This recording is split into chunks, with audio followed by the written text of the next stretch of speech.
Giovedì mattina alle 7 ora locale, l'Uzbekistan si sveglierà per un momento che molti appassionati di calcio aspettano da anni. La nazionale disputerà la sua prima partita in assoluto ai mondiali. In tutto il paese scuole, parchi e spazi pubblici si stanno trasformando in fan zone, mentre i tifosi si preparano ad assistere a un momento storico. Behind me, kids are doing what they always do here, playing football. But in a few days, the stadium will look very different.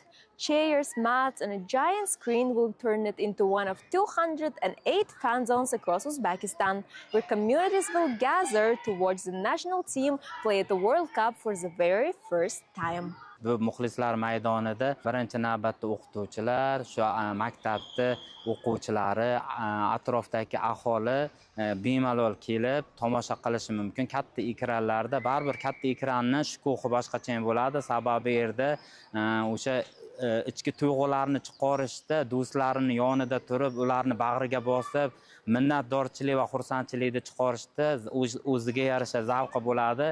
L'attesa è palpabile. Bandiere, manifesti, immagini della nazionale sono comparse nei negozi, nei bar e negli spazi pubblici di tutto il paese.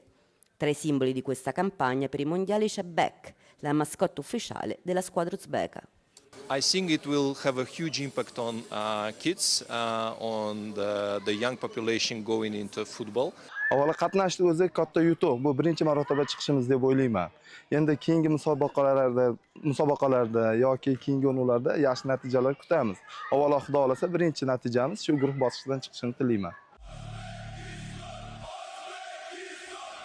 Il sostegno è diffuso anche sui social media.